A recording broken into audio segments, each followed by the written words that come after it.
कंकाल का रहस्य। चौरा गांव के खेतों में इन दिनों खुदाई का काम चल रहा था। असल में इसी गांव से होकर एक अच्छी सड़क गुजरनी थी, इसलिए यहां खुदाई शुरू की गई थी। अचानक एक दिन खुदाई करने वाली मशीन से कुछ टकराता है। बाद में जब खोजबीन की जाती है तो वहां से 2 कंकाल मिलते हैं। पुलिस गांव के लोगों से पूछताछ शुरू करती है। आप लोगों को क्या लगता है ये किसके कंकाल हो सकते हैं? अरे साहब, हमें क्या पता ये किसके कंकाल हैं, आप ही लोग पता लगाइए। हम लोग तो बहुत ज़्यादा डरे हुए हैं। हाँ, हमारी फॉरेंसिक टीम अभी आ रही है। ये बताओ कि इस गांव के रहने वाला कोई जोड़ा गायब तो नहीं ना? क्योंकि शुरुआती जांच में तो ये बात सामने आ रही है कि एक कंकाल किसी पुरुष का है तो एक किसी महिला का। साहब, हमें तो बहुत डर लग रहा है। ऐसे कंकाल मिलने का मतलब गांव के आसपास ही किसी की हत्या हुई है या फिर किसी को जलाकर मार डाला गया है। हाँ साहब, हम अपने परिवार को लेकर बहुत ही ज्यादा परेशान हैं। देखिए, आप लोगों की परेशानी हम समझ सकते हैं, लेकिन आप लोगों को पुलिस का सहयोग करना होगा, क्योंकि आपके सहयोग के बगैर हम ये पता नहीं लगा सकते हैं कि आखिर ये किसके कंकाल है और इनकी हत्या किसने की। ठीक है साहब, गांव के लोग आपका पूरा सहयोग करेंगे। हाँ साहब, पूरा सहयोग करेंगे। तो फिर ठीक है, हम अपनी जांच शुरू कर देते हैं। कुछ दिन बाद जांच रिपोर्ट आ जाती है। पता चलता है कि ये कंकाल करीब 20 साल पुराने हैं, यानी 20 साल पहले किसी जोड़े की हत्या कर शव को यहाँ पर दबा दिया गया था। इंस्पेक्टर राघव, ये बताओ कि 20 साल पहले की मर्डर मिस्ट्री क्या आप सुलझ सकती है? हाँ सर, क्यों नहीं। लेकिन अब सबूत और गवाह काफी मिट गए होंगे। मुश्किल तो होगी, लेकिन शायद किसी परिवार को इंसाफ मिल सके। इंस्पेक्टर राघव, आप बिल्कुल सही कह रहे हैं। किसी परिवार को तो इंसाफ मिलेगा ही, और किसी को उसके किए की सजा भी मिलेगी। जी सर, मैंने तो जांच शुरू भी कर दी है।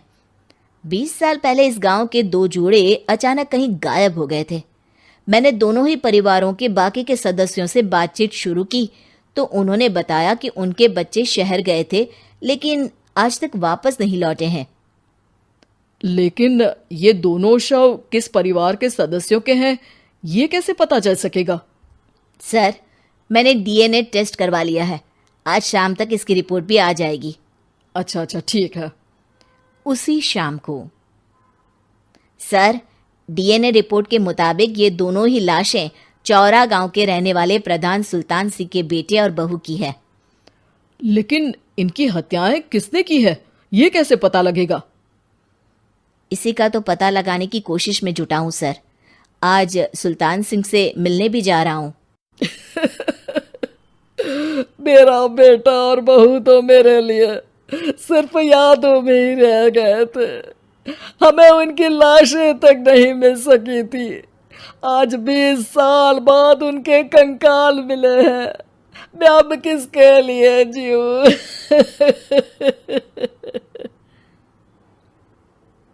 लेकिन सर, क्या आपकी किसी से कोई दुश्मनी थी? अपने बेटे बहू की हत्या के लिए आप किसे जिम्मेदार मान रहे हैं? अब मैं किसका नाम बोलूं? मेरी तो किसी से दुश्मनी नहीं थी, बस मेरे बेटे बहू को कोई वापस ला पाता।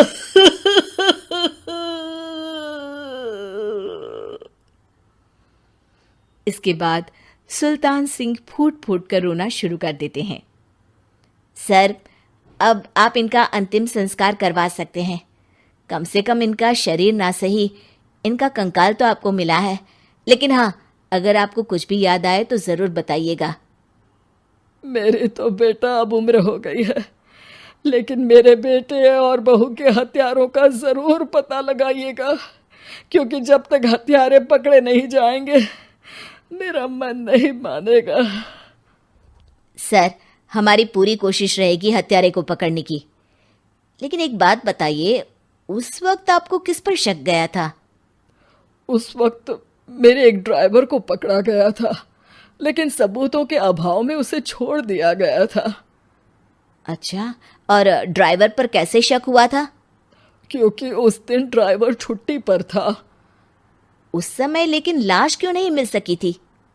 उस वक्त पुलिस ने बहुत कोशिश की थी, लेकिन दोनों की डेड बॉडी नहीं मिल सकी थी। ठीक है, हमारी तफ्तीश चल रही है, मैं फिर आऊंगा।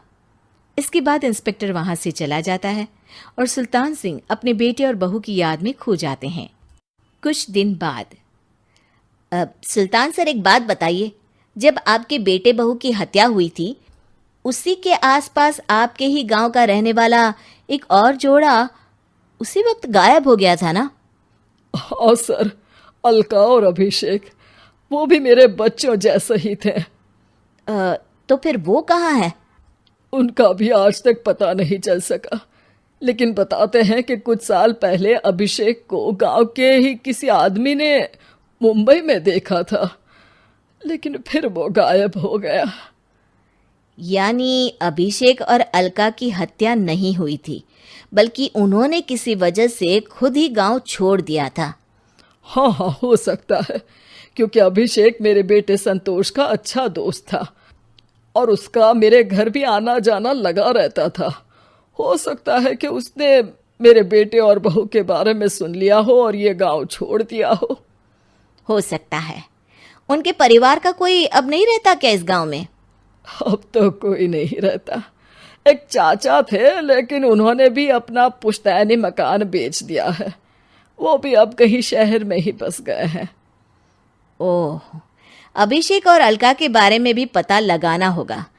हो सकता है कि वही इस हत्या के बारे में कुछ बता सके। हो तो सकता है, लेकिन वो बेचारे तो खुद ही वक्त के मारे थे, वो क्या बताएंगे। फिर भी सर, जब केस दोबारा खुला है तो जांच तो करनी ही पड़ेगी, और इस बार तो लाशें भी बरामद हुई है। कुछ दिन तक लगातार तफ्तीश चलती रही। एक दिन थाने से सुल्तान सिंह को फोन आता है। हाँ, कौन बोल रहा है? सर, मैं कांस्टेबल तुलाराम बोल रहा हूँ थाने से। आपको थाने आना पड़ेगा। थाने? लेकिन क्यों? सर, किसी की पहचान करवानी है। अच्छा ठीक है, मैं दोपहर तक पहुंचता हूँ। सुल्तान सिंह दोपहर में थाने पहुंचता है। कई पुलिस के अधिकारी वहां मौजूद रहते हैं। सर, आपके बेटे की हत्या का रहस्य आज शायद सुलझ जाए। अच्छा इंस्पेक्टर राघव, पर वो कैसे? सर, उस आदमी को देखिए, क्या वही अभिषेक है? सुल्तान सिंह की आंखों में हैरानी से आंसू आ जाते हैं। हाँ सर, यही अभिषेक है। ये आपको कहाँ से मिला? सिर्फ अभिषेक ही नहीं, बल्कि इसकी पत्नी अलका भी इसके साथ है। मैडम, जरा अभिषेक की पत्नी को लाइए। जैसे ही अलका को पेश किया जाता है, सुल्तान सिंह जमीन पर गिर जाते हैं। सुल्तान सर, क्या हुआ आपको? आप अलका को देखकर गिर क्यों गए? सुल्तान सिंह सर पकड़कर बैठ जाते हैं। ये अलका नहीं, बल्कि ये तो मेरी बहू रितु है।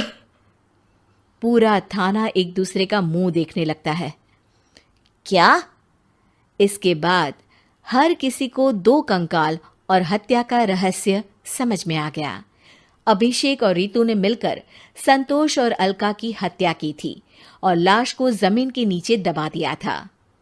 आज 20 साल बाद इस हत्या का रहस्य खुल सका था कि अवैध प्रेम संबंध में 2 मासूमों की जान गई थी।